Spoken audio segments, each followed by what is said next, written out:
You are live. Welcome to the 17 April 2023 meeting of the Annapolis Transportation Board. We have a quorum, I believe, and it's nice to see you all here. We don't have a very ambitious agenda tonight, unless you have brought things to the table that I'm not aware of, that I'll start rolling through them one by one. The roll call will be handled by Tara just by looking at the screen. That's efficiency. And what I'd like to do is to get a motion for approval of the last two sets of minutes, which Tara kindly generated and I distributed a couple of days ago. So moved. All right. Thought I saw a second. All in favor? Second, I'll give a second. All right, thanks, Charles. All in favor? Aye. Yes, that appears to be unanimous. The agenda has been distributed. Are there any comments or changes that anyone would like to offer? If not, we will proceed. The next item on the agenda, as ever, is public participation, which doesn't occur because, well, this medium doesn't really lend it very well, but maybe we can do something about that in the future. And then finally, Alderwoman Carmen O'Neill is here with her place on the agenda. If you can bring us up to date on anything that you think we should know about. Thank you. I appreciate it. Thank you very much, Kurt. Just a couple of things. As Kurt will attest, we had a meeting last week with West Annapolis to talk about parking in West Annapolis. The fact that there's currently a residential parking district. It's District 5. It is a little bit awkward. In further research, I did find that the parking district was put in place in 2014, I believe. And it does include some streets that actually have no residents on them. And it has not been widely enforced because not a lot of residents have actually purchased the permit. So it's sort of a cart chasing the wheel and wheel chasing the cart kind of horse scenario in there. At the request of a few residents, we actually had parking go out and do enforcement in early March, which caused a lot of havoc because people weren't aware that they were actually parking illegally in a parking district, gave out a bunch of tickets, had people confused. So we decided to have the meeting. At the meeting, there was general consensus that perhaps there wasn't an issue and perhaps we don't even need a parking district. There is a survey that will be going out to those West Annapolis residents to find out actually what the case is. I tend to believe that we do need to do something with the residential parking district there, as there are two new restaurants that are coming online in the next few months. Not only two new restaurants, but keeping in mind that those bring employees who have, to this date, the few employees that are in the other retail and eating establishments have been parking in the neighborhoods, sometimes parking in front of people's streets on Melvin or on Giddings. But we stand to bring probably an extra somewhere between 80 and 100 cars daily, which it could not be a problem at all. It could be a problem. I kind of think that we need to sort of make it clear that if people really want that residential parking district where they want the space in front of their house to be reserved and not be taken over for hours and hours at a time, that we do have the residential parking district. But I'm going to leave it up to the people that live in the neighborhood. And maybe Kurt has some more to say on that in a minute. So that's been going on. As far as other transportation issues, I know that we are working on getting some additional crosswalks put in I'm requesting in this year's budget process some pedestrian activated crosswalks, primarily at, I'm focusing on Ward 2 for that, primarily at Cedar Park and Wendell. Possibly some additional signage and or a flashing light at Cedar Park and Glen, where people tend to just blow through that stop sign all the time. I did ask APD for additional enforcement at the corner of Cedar Park and Wendell, because there's been a lot of parents walking elementary school children to Germantown Elementary and complaining. They've been enforcing out there for the last 2 weeks in the mornings, as students are arriving to school, and they've been fairly active with people either not heeding to pedestrians in the walkway and or speeding through the intersection. So it's been a very eye-opening experience, I believe, for them. Other parking issues, we did have a transportation committee meeting last week where we brought in the vice president of premium parking, which takes care of parking downtown in parking zones 1 and 2. They will be taking care of the garage once it's opened. There's a lot of things going on there, as Beth can probably attest to. But I'm hoping that we're keeping lines of communication open in that regards. And I believe that the gentleman that was there, Brendan, truly is listening. He was taking pretty good notes. He met with a couple of the residents after the meeting, and had a chance to talk with them. I think that that's going to be an ongoing conversation to help those growing pains as we move forwards. And then I will leave the other transportation exciting news to Director Mark Moore for his report. That's sort of what's been going on in my world.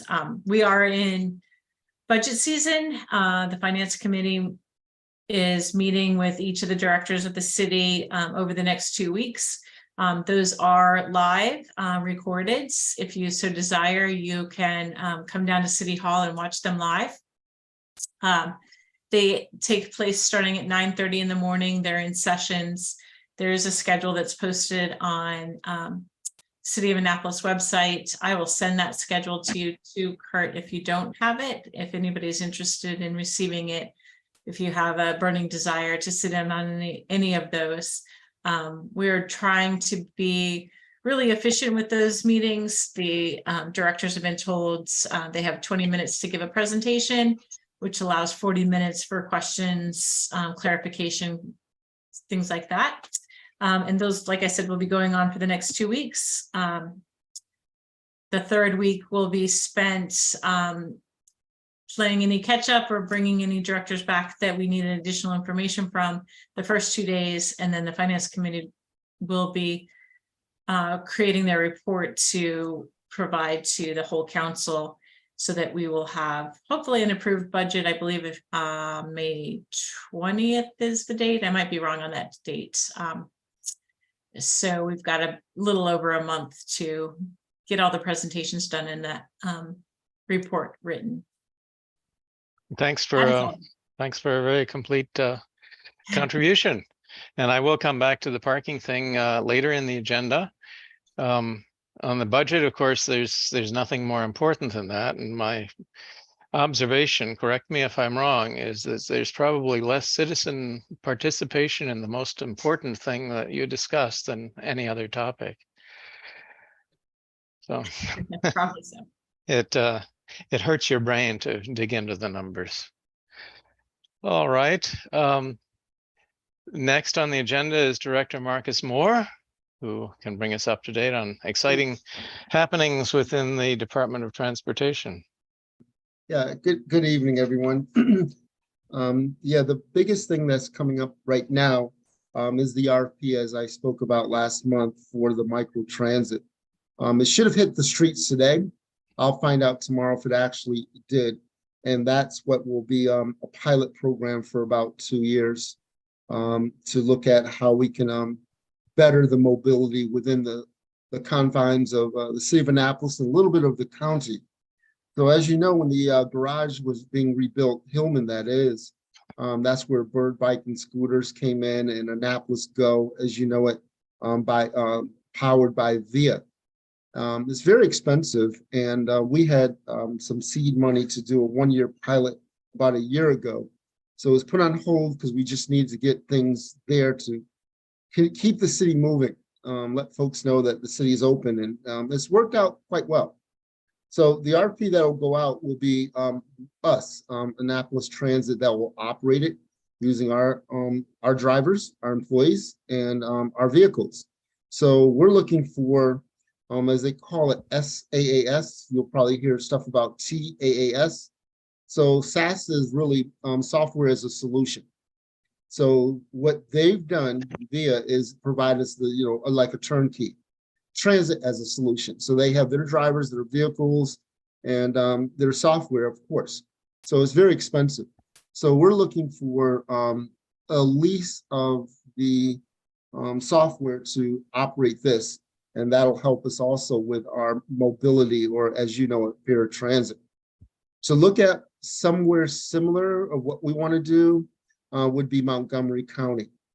And VIA is their partner there, and they're providing the software, and Montgomery County is, divided up into 2 zones, and they're working, it works pretty well. So that's what we're pretty excited about, the possibilities of interconnectivity with the county being Anne Arundel here, because once you cross Route 2, going to the mall, you're in the county. So as you know, we operated the gold and the yellow prior to 2018. The county took them over because it was a little cheaper for them to operate it. So the county was very interested in expanding micro transit, or as we know it, Annapolis Go there. So looking at, MOUs with the county and the city, it's getting kind of convoluted. So with us coming in to do this summer will be a lot easier to provide this connectivity with places within our own confines of the city that we would not go on a regular basis, a fixed route. To give you an example, all the way down Edgewood Road, which becomes Bimby Beach Road, and you have a senior center and all, to have a bus go down there on a regular every hour, hour and a half, or 2 hours. But on a demand, when you have a reservation, it makes a whole lot of sense. So there's a lot of senior centers and housing around a little further past where we go at Giant, Bay Ridge Forest Mall Plaza. There's another senior center just a little further down Bay Ridge Road. And you look at Spa Road and other areas in the city that may not require a regular fixed route, but this kind of on-demand microtransit. So we're really excited about the possibilities of covering more area as it's needed. So one of the things that we discussed before was the 5-year TDP, which is the Transit Development Plan. And Kurt, I think you had some ideas about what you would like to see happen with fare free and all.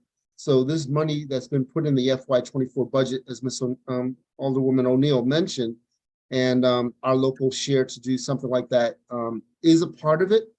So we can look for a new updated TDP plan later this summer or the fall. Definitely need community involvement and see what they need and what they want. But I think there's some really exciting out of the box, kind of things for transportation in the next, 18 months and beyond. But that's what's exciting right on the forefront is the RFP for the microtransit and what that means for our citizens within the city of Annapolis, but also connectivity into the county. And as Alderwoman O'Neill mentioned, with the budget process going on with each agency, yeah, we're on stage tomorrow with you, Alderwoman O'Neill, I think at 10:45. And I wish I could say I'm looking forward to it because this is my first rodeo. So I hope I strap on tightly and don't fall off, but I'm going to do my best. I'm sure you'll do fine. But if anybody has any questions there, but we're coming into some really exciting times with things that we're thinking about. And I think some of you have met, she's the panelist here with us, Miss Panther Stansberry. She's there helping out with a lot of transportation parking issues that we're faced with. And as Alderwoman O'Neill talked about, District 1, well, Ward 1, Districts 1 and 2 within the concession area. There's a lot of things that are going on, and later this year with the city dock starting to do their redevelopment, the garage is on schedule to open up in June sometime. So there'll be some really exciting and fun things that are happening and opening up that everybody would love to take to be a part of it, to see what's happening downtown.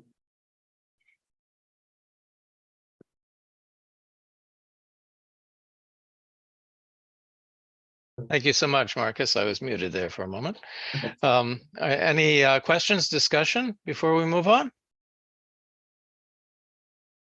All right. I did have one thing. I had somebody who was complaining about, this is slightly off topic, but regarding access to senior centers.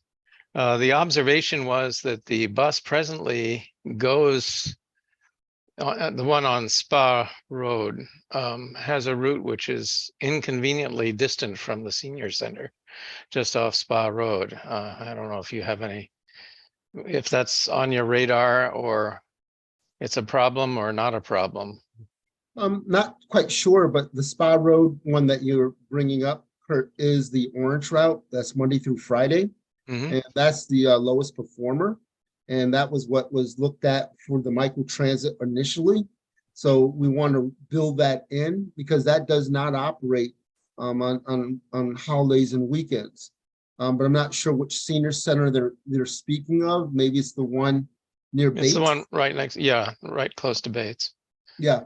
So I'm not sure how that actually works, because that route, as it comes up Spa Road and goes around Westgate Circle, it heads east on West Street, and it will stop, let me think, near Amos Garrett. I'm not sure how far of a walk that is, or I think there's another stop just beyond. I can't think of the name of the street, but there's a Toyota dealership, so it still could be 2 blocks. But as you come down Spa Road, that's Russell Street, Mr. Moore, Director Moore, that's Russell Street. Russell Street, thank you, Alderman. And then also on Spa Road, on the backside of it, Alderwoman Pendel Charles, as you on the other side near Maryland Hall, there's another stop that's nearby that'll take you the other way going to Bates. A Center Street, am I thinking? You have a Center Street and you have a Rosemary Street, that's off of Spa Road, right before you get to Smithville Street if you're traveling north. Smithville, yeah, that's the other one. But what we can do with this micro transit, that's all within the, the 3/4 of a mile, which is our guideline when we look at paratransit. And we want to look at where we can go within our city limits. And remember that 3/4 of a mile, when we look at paratransit, is a guide, and we can go up to a mile and a half. But also, Kurt, as you made mention, for Spa Road, somebody going to a senior center, I do understand that the paratransit is twice the cost for full fare on regular fixed route, which will be $4 one way. But they could get right door to door wherever they may be coming off Spa Road, and that may not be a viable option if you're looking at limited or an income of someone that's retired or whatever on a fixed income is what I was looking for. Right. But we really do hope this microtransit pilot program will be here to stay, to address those kind of things that you just made mention of. Good. Thanks for mentioning that. That's the other dimension that can be very helpful. I want to acknowledge the presence of the other Transportation Committee member, Rhonda Pendel Charles. Alderwoman, would you like to add anything? Just something as a side note, but Mr. Harriman had his hand up first. Mr. Harriman, did you want to go right ahead? I saw your hand up first. Sure, thank you so much. Excuse me. I had a question for Marcus. I wasn't really clear when you were making the analogy between software as a service and transportation as a service. is Annapolis going to own the vehicles, or I didn't really understand? That's a really good question. And with Via Annapolis Go, they own the vehicles, they pay their drivers, so they do the whole turnkey, and that's why it becomes very expensive. You're going to pay for it. So with this transit pilot program, we're just looking at ways to take reservations, software as a service. So we will use our own existing drivers, operators, bus operators that are Annapolis Transit employees, Save Annapolis employees, whether full-time or part-time, and our vehicles. We would probably want to upgrade them a bit because our smallest vehicle is a 16-passenger vehicle. And as you know, Annapolis Go is using Toyota Siennas, which is most is like 7-passenger, 3, 4, 5, yeah, counting the driver. So discounting the driver, 6-passenger. So we're looking into those kind of options with grants and all, but we would be ready with our existing fleet to do something like that right away. But then that's a very good question, very good point to bring out. That's what will make it quite a bit substantially less expensive because we have our existing staff. All right. Beth, I see your hand is up. You're muted. Muted. Sorry, my husband was running water, so I was waiting for him to shut it off. Sorry. My question is, you talked about $4 a ride, and maybe that is cost prohibitive for someone who's on a fixed income. Had you thought about or have any idea of whether you would like do shared rides where things are cheaper? And you know, I don't know how you can do that on demand unless you do a say at a certain hour, you know, you do on demand for the senior centers, say, I don't know, 10 to 11 or 3 to 4 or whatever, and then you kind of group them together and get on demand that way. It's just an idea. I'm just curious. That's a good question, but doing it between the hours you made mention, you just created another fixed route.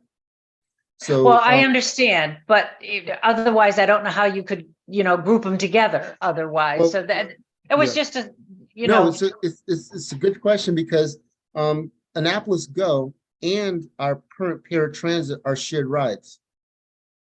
There's no difference in that, maybe the cost. Our paratransit is curb to curb.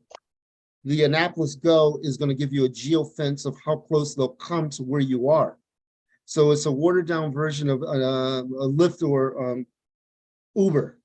And those Uber and Lyft will get to where you want to go, right to where you are. You put your location finder and it'll give you 123 Main Street going to 160 Duke of Gloucester. But Annapolis Go will give you coordinates. It may say Yes. City Dock and they're going to go here. And Yes. whatever that X may equal the cost. But Beth, you still are hitting on something that it can still work because the on-demand is shared. And that's the model that Montgomery County is using. And that's something we would want to use as well, because what it does is that flexibility, you don't have I'm going to go to the senior center between 10 and 3 and every hour, every 45 minutes, every 2 hours, that still becomes fixed route because I may need to go there every 20 minutes for an hour or 3 hours, but then I won't go again for 5 hours. Whatever that ride pattern, it's not really a pattern, I shouldn't say, because it's going to be when people need it. So you may have a day that you don't go there at all. And then maybe that Monday, Wednesday, Friday, because of dialysis and everything else, senior center, you may end up going there 5 times to the Bates Center. So that is great flexibility to kind of keep, you know, things connected the way we see it. Okay. All That's right. a good question, though. Alderwoman Pindell Charles, did you still have something? Yeah, thank you, Mr. Chair. I just want to point out something to Director Moore, and I don't know if some been keeping tabs. I know our alderman from Ward 6 usually has a lot to contribute when it comes to transportation in general, and you've got a lot of great things going on. Some may call it engaged, some may call it critical, but I'm not going to label it either way. But you may want to, as a suggestion, maybe meet with him on a monthly basis to kind of update him on what you're doing. I would venture to say, and I don't have any data on this, that he might have the most ridership, the largest ridership within the city. I don't know. That's just a guess. But that way you may allay some engagement when you come before the council or any other board when it comes to even grants or routes or whatever you might be working on. So just to kind of, for 15 minutes maybe per month, you might want to just engage him and see what he's looking at, what he sees, what his proclivities are, and that sort of thing. So that may be helpful down the road. Just a point to put on the map. It sure would. Thank you for the reminder. Yeah, you're absolutely right. I would. Thank you. You're welcome. Carol Kelly. Thank you. Marcus, I'm wondering how the program is going to, how you're going to inform the public about it and encourage the public to use it. It's a somewhat complicated concept. I mean, it's a wonderful service, and I'm sure once people understand it, they will find the way to figure out how to use it if it does seem complicated to them. But I wonder what your plans are for doing that. That's another really good question, because I can see a lot of outreach and kind of like travel training will be needed. But we can benchmark some of the success stories that Montgomery County may have had, and there's quite a few others around that have done it. For example, even Anne Arundel County, the director there, Sam Sneed, has had a like South County Connector, where it's a feeder service for places that he didn't need to go once an hour or so, like Deal, maybe Edgewater a little more, and some other places there. But we would definitely need to have our PIO to get out there, and as we grow it, and just getting the word out. But travel training, how does this work? A lot of FAQs to get people acclimated in how we expect it to work and how we want to grow it. And that's a really good point to be made, because if you build it and people don't know about it, will they come? I understand what Alderman Pindell-Charles is referring to when she mentions Ward 6, but it seems to me that this system is something that could appeal to people in all wards. They don't use much Uber probably in Ward 6, but they use a lot of Uber in Ward 1 probably. And Ward 3, you mean? I think Yeah. Alderman Pindell-Charles was talking about Ward 6. Oh. Anyway, my point is that it should be citywide. Yes, it will be, and As a just to get promotion. around. But yep, I have some other ideas for once I get a little bit more grounded with them on my superintendent of transportation, to kind of get small groups with council members and the transportation board to do class trips. We can come to our facility, learn about it, and let's go take some rides. For 2 or 3 hours, spread it out, 3 or 4 people at a time. We look forward to doing that, and then doing that kind of outreach. It'll take time, but we look forward to the educational tool, so we can grow the ridership and we can be that viable option that a lot of folks, like you said, don't really know how to go about it, or I didn't know it went this late, or how it worked on Sundays. What does this Sunday schedule really mean? How do I get down Spa Road on a Saturday? Because like you mentioned, the orange route is Monday through Friday. Right. Then what happens? Yep. Okay, John, your hand was up. It is, and I just want to say thank you, Director Marcus Moore, for what you've done. I really love your reports. I want to make sure I captured the essence of what you said correctly. Okay. Here's what I wrote down.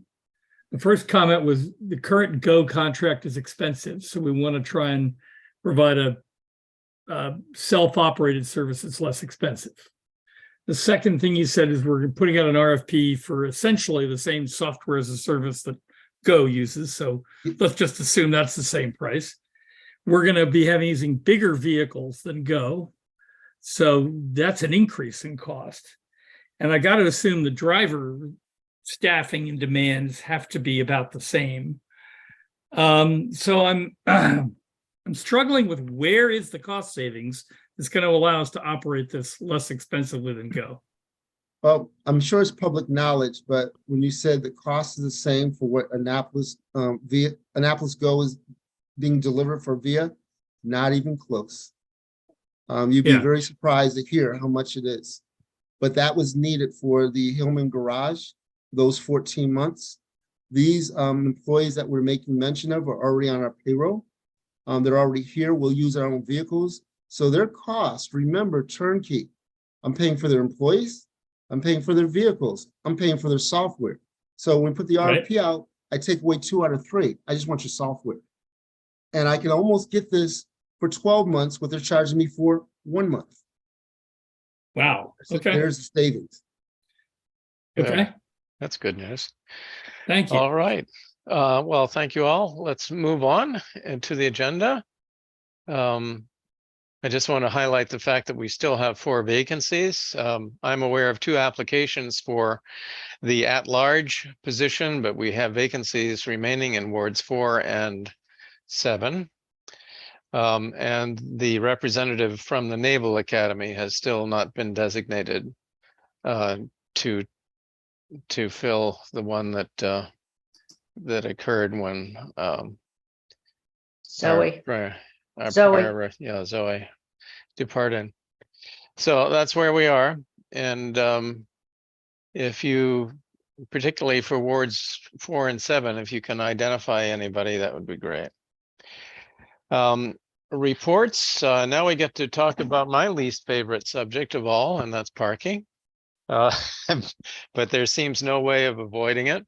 And furthermore, it's the only thing that appears in our enabling legislation, giving us actually something close to a regulatory power. So we have to come back to it from time to time. I wanted to, well, why don't you start, Beth?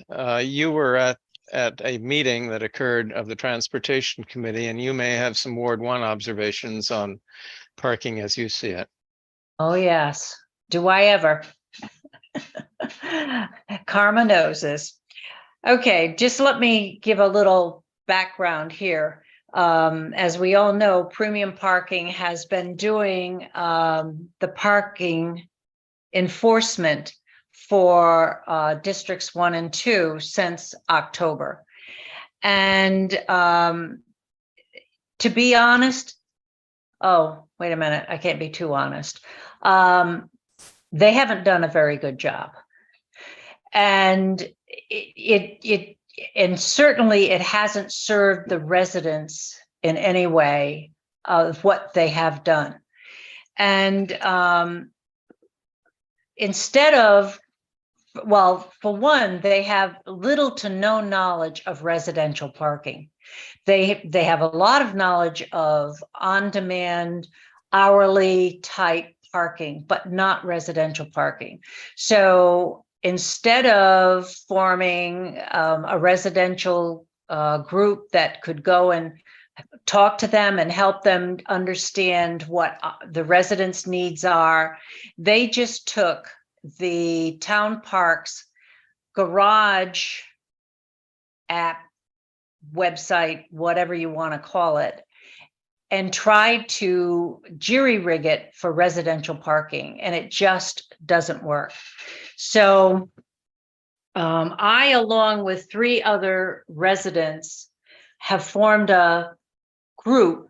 And one of the things, the first thing we did was create a petition through change.org and put it out there. Now, when we went to the Tuesday meeting of the Transportation Committee, we had over 425 signatures. Now, I do not know, I've been away, so I did not ask anybody on my group what what the increase has been. But we have over 425 signatures of people who are not happy with the residential parking and want changes. So, and the changes that we're asking are not out of the realm of happening. They're changes we used to have, they're things we had and as residents, and then suddenly don't have anymore. So, but one of the things we want is we have what's called promo codes, and you have to get a promo code every month to be able to get your parking passes that you're allowed. Now, when you get your residential parking permit, you have already submitted enough information. You'd think that you were getting something from the CIA instead of from the city. And so why we then have to submit a whole bunch of stuff and get these promo codes, we don't know. So that's one of the things. We lost our 2-hour free guest parking. If we have a guest come to our house for even 15 minutes, we have to, or they have to buy an hour parking sticker, and you can only buy 2 hours. You cannot feed the meter. You cannot move to another spot. You cannot do any of these things. So you just don't have the freedom to have people come to your home, especially if, say, you were sick or whatever. You just don't have it. And I understand why they took away the 2-hour parking originally, because it was open to everybody. But they need to give it back to the residents. The residents need to have 2-hour free parking, and that's not difficult to do. So also, we don't have multi-day passes anymore. It used to be if you had a guest coming and you knew that guest was going to be here for, say, 3 or 4 days, you went and you bought a multi-day pass. You bought it one time, they had it for the day. No more. Now, the way the daily passes are set up, you cannot buy a second pass for the second day until 24 hours has passed on the first one.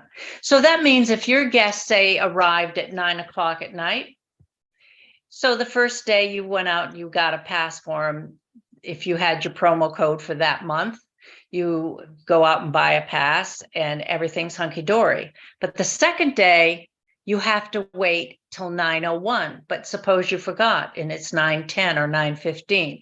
Okay, so you buy the second day pass. Now the third day, you're moving even later, and it gets later and later and later. And you've got to remember that you need to buy the pass, and it's getting bedtime, and we can go on and on. I mean, just imagine what this is like. I mean, it's just not fun. So that needs to be fixed. We need to just be able to buy a multi-day pass when we need it. The website or the app, whichever you try to use, is very unreliable. It works sometimes, it doesn't work other times. If it doesn't work, you have to call New Orleans and their home office, and then you may get someone, you may not. And then when you ask for promo codes, it can take up to 72 hours to get the promo code. Now, that doesn't do you any good if you've got a guest that has just shown up and you wait 72 hours so they get a ticket. You know, it's just, or you hope that they don't get a ticket.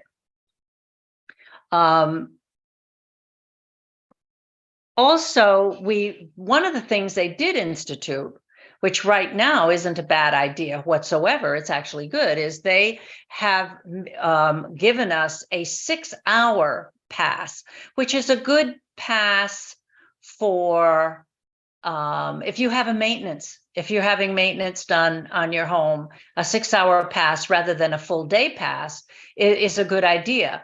But my understanding, what I've been told by Premium Parking, is that when the garage opens up, that pass is going to go away.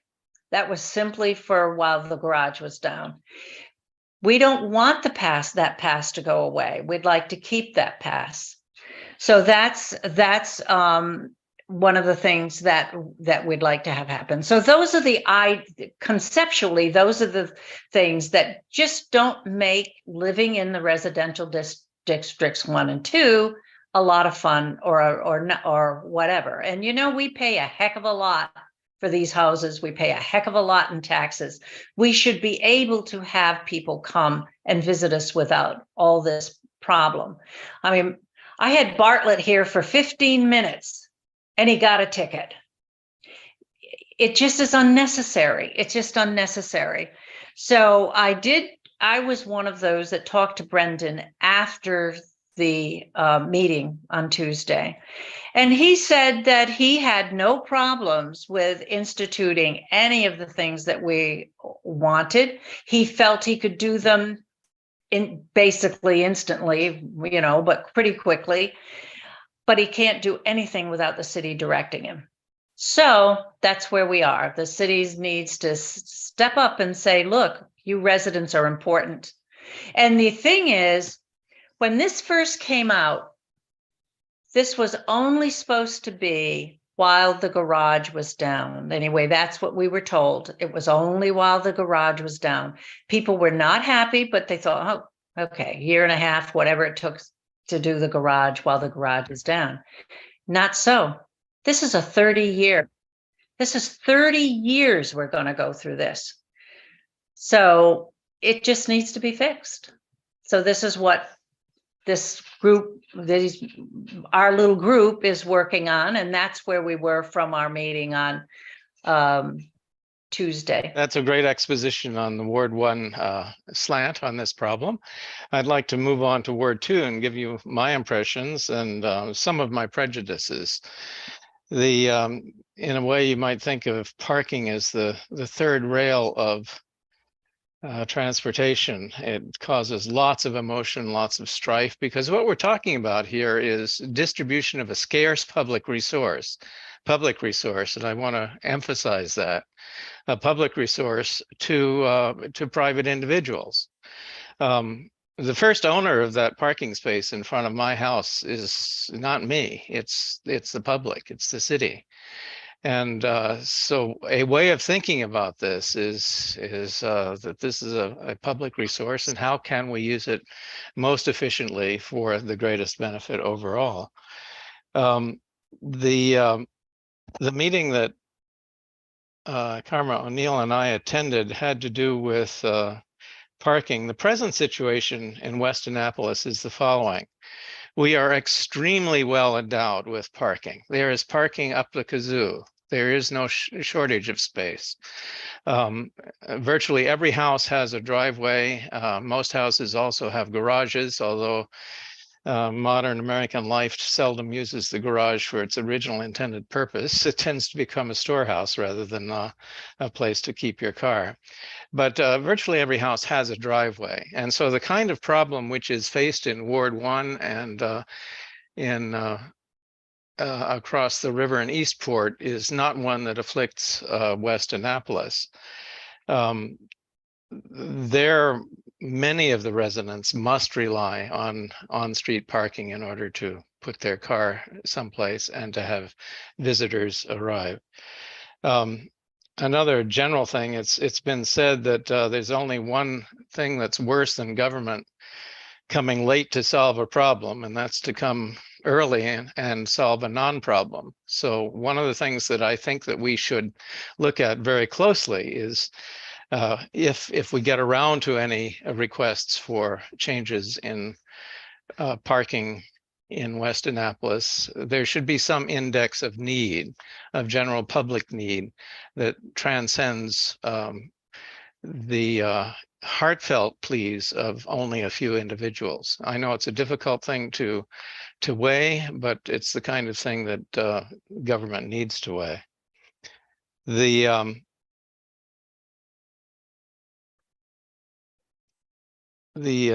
the meeting at the Transportation Board was quite illuminating because it illustrated how parking regulations tend to become ever more complex and ever more difficult to deal with. It seems to be the nature of the beast.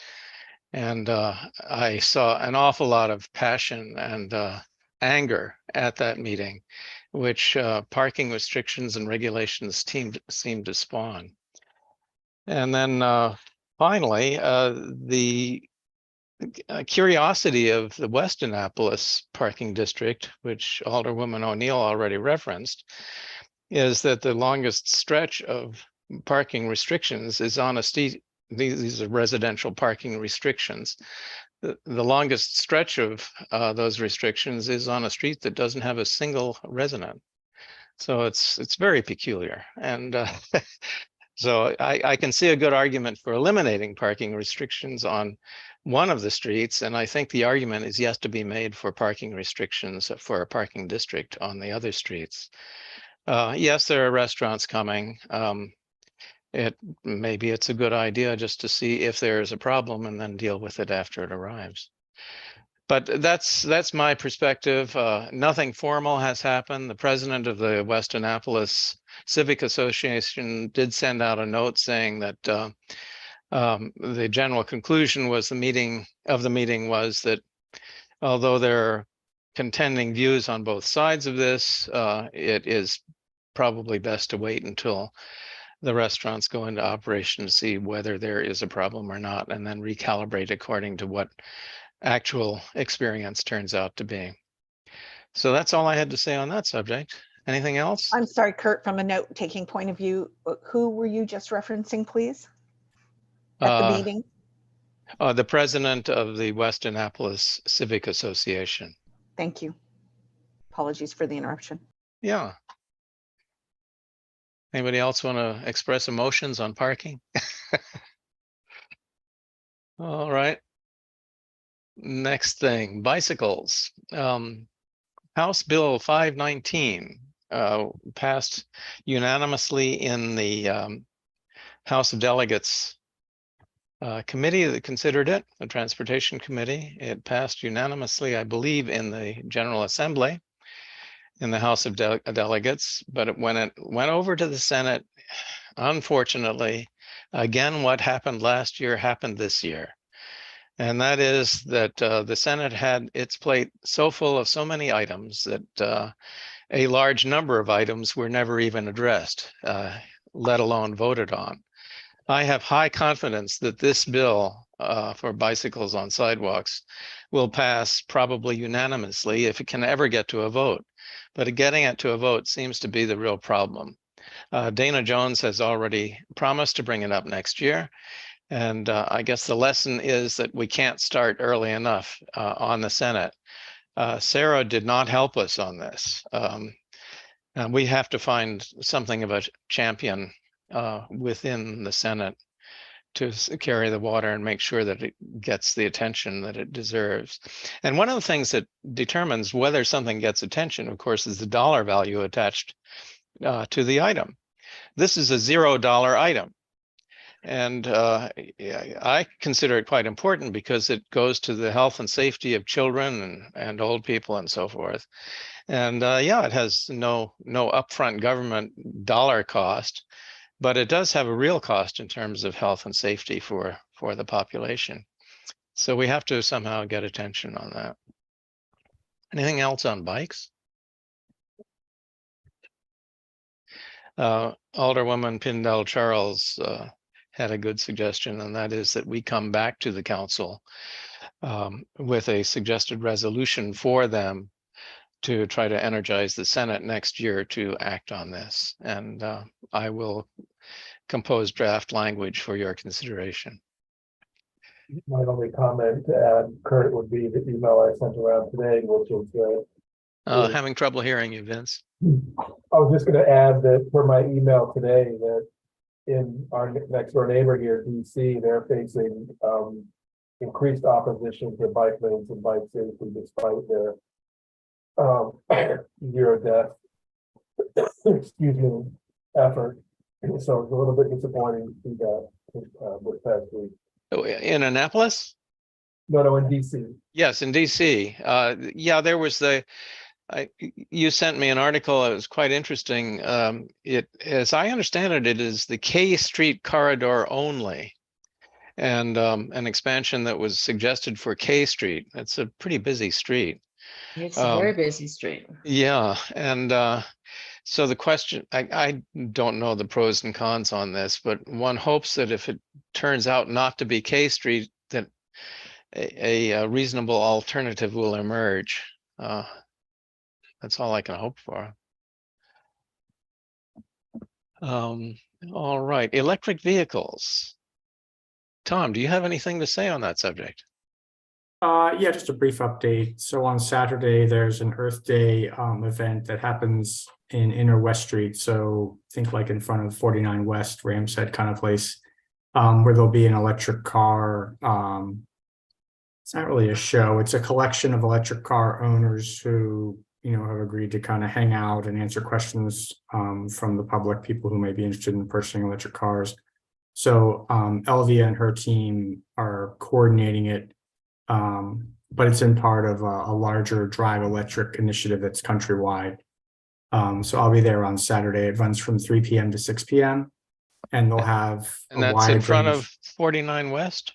Yeah, they call it Inner West Street. So I think it'll be that whole section, kind of like where the art, first Sunday art kind of area is. But there'll be a really wide range of vehicles. Elvia does a good job of getting representation from just a good cross section of owners. So yeah, that's an event coming up this weekend. Do you have, can you explain to us exactly what Elvia, a former member of this board, is now doing for the city? It's a contract, isn't it? Yeah, I wouldn't be the best person to answer that. If you want, I can ask her this weekend and she can give me some, kind of bullet points if she's inclined to do so, but I don't have enough background information to speak on her behalf. Okay, great. And you might invite her to come give us an update at some point. Sure. All right. I'm the proud owner of a brand new EV also, and I can report it's now had its 4th over-the-air software update. This is really interesting. Your vehicle improves under your feet as time passes. That's it. Let's get to new business by going around the table. David DeQuinzio is not here. Carol? Muted. You are muted, Carol.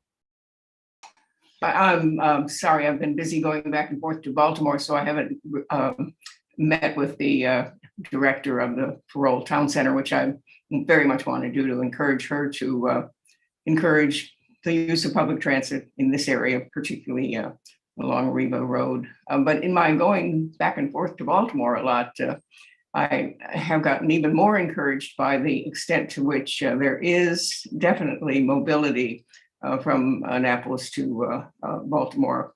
Now, is it the 70 bus that you take for that? The commuter bus that's most attractive because it is very fast and it's very comfortable, and it obviously has attracted professionals, particularly who either work or have business in one or the other place.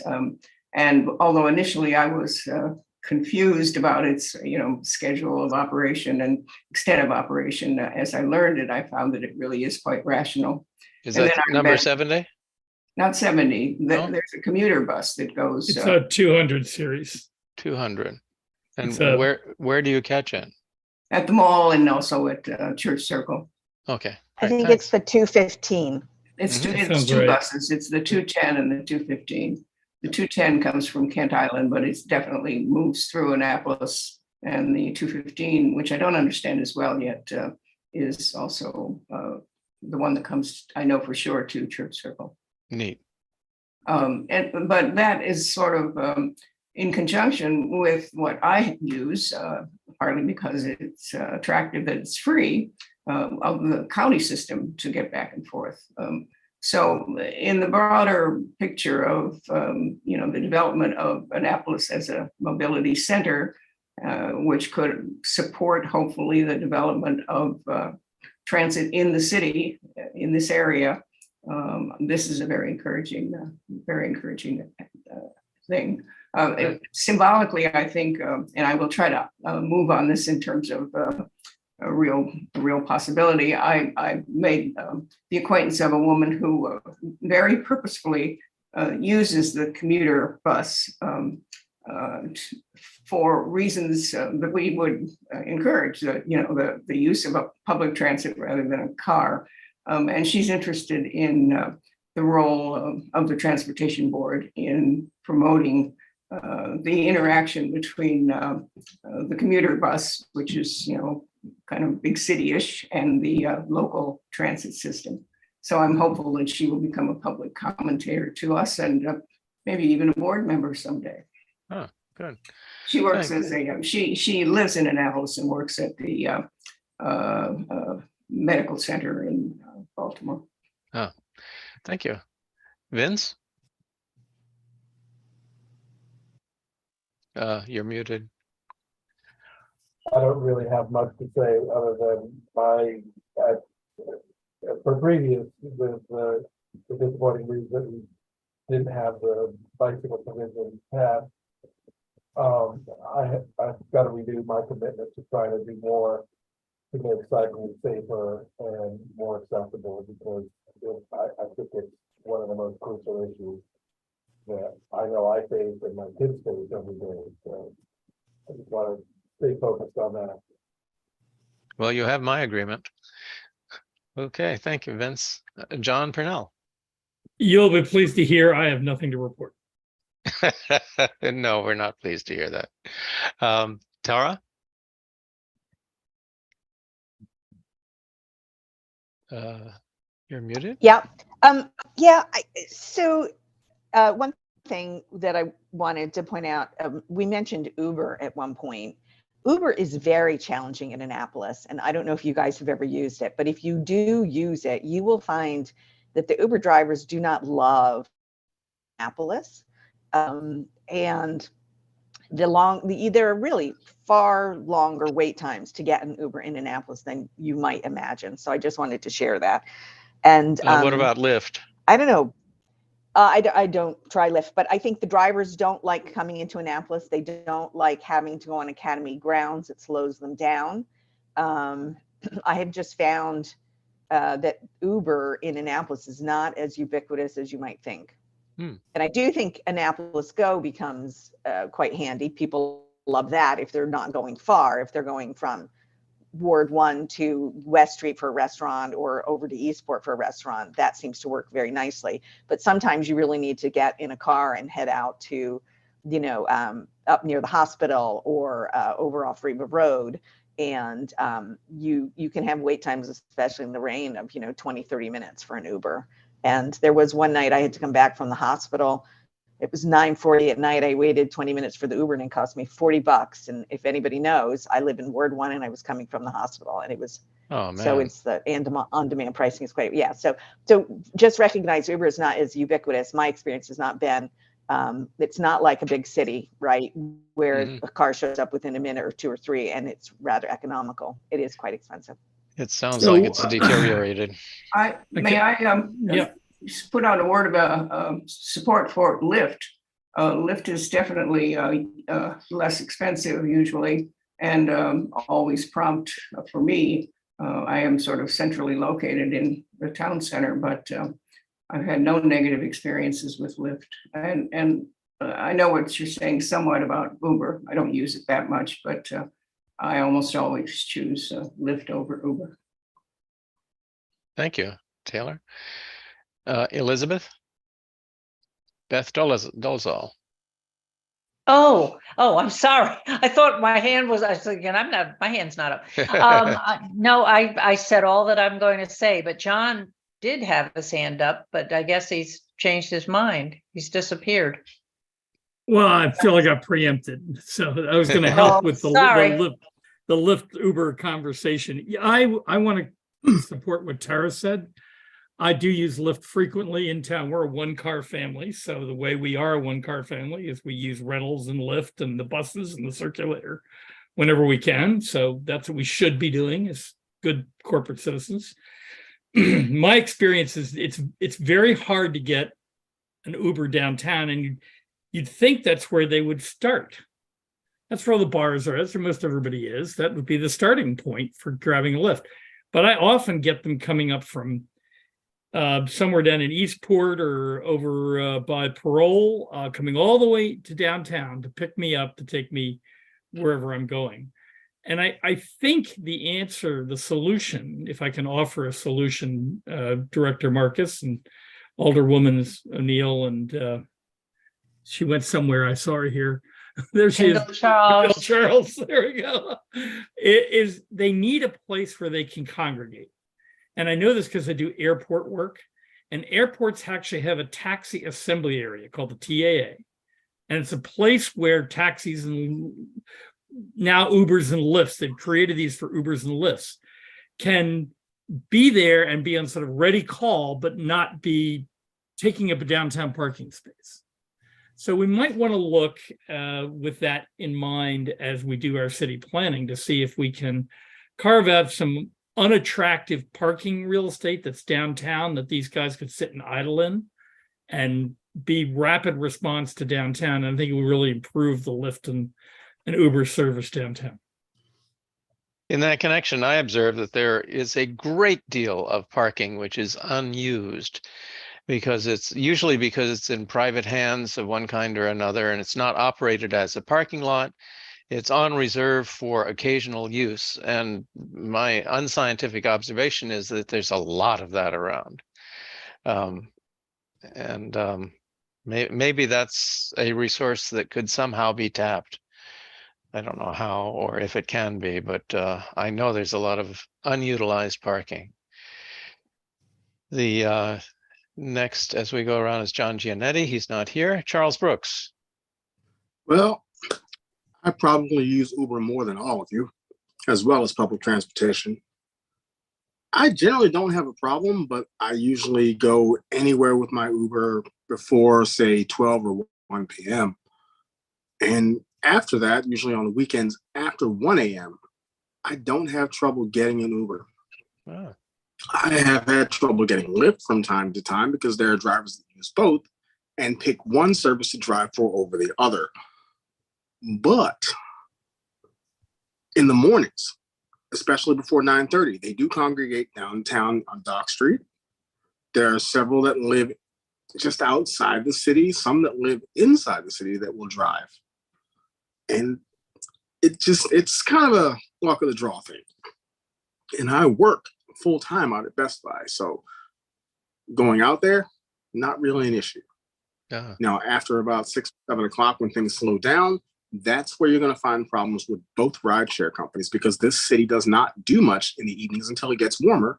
And you're not going to find the drivers wanting to be here because they're not going to get the trips. They're not going to get the money. There are no events bringing them here that people will spend money to get around town for. So that's where you're finding the issues. It's not the companies themselves. It's just there's nothing happening. And until there is, those drivers aren't going to come in. They make money by trips. Just simple like that. Yeah. Well, thanks so much all. I'm the last on the list and I have nothing to add. So I will take a motion to adjourn. What happened to Taylor Waters? What? Did I Sorry. I skipped right over you. It's Oh, totally terrible. fine.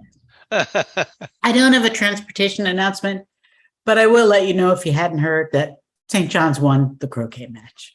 Oh, that's yeah. great. Now, what's the deal? We used to be able to stroll over and enjoy that, but I gather it's been closed off to some Just extent? this year, we may open it up again next year, but right before COVID, we had like 8,000 people and it was just completely unmanageable. So Boy. we had to restrict it a little bit. You Right. could buy a ticket, Kurt. You could have gone. Oh, really? Well, I thought it $70. was Gotta buy the ticket. $70 Closed to off get you to- in. Oh, okay. It's I wasn't aware of $70 to go to the Can you croquet believe match? it? I know. $70. I have friends who are $70. Johnnies. From 3 to Yeah. 70. Wow. Yeah, that's a lot. That's a big that's a big And it Oh. price was hike. still crowded. It was still crowded. There were still about 3,500 people. Oh, I have to say, I love all the hats and the Yeah. dress up downtown. It's really fun. That brings. It's really cool. yeah, it really is. Yeah. Okay. Well, with that, Thank you. unless there's something else, Taylor? No, nothing All else. right. Motion to adjourn? I move. Anybody? Okay. All in favor?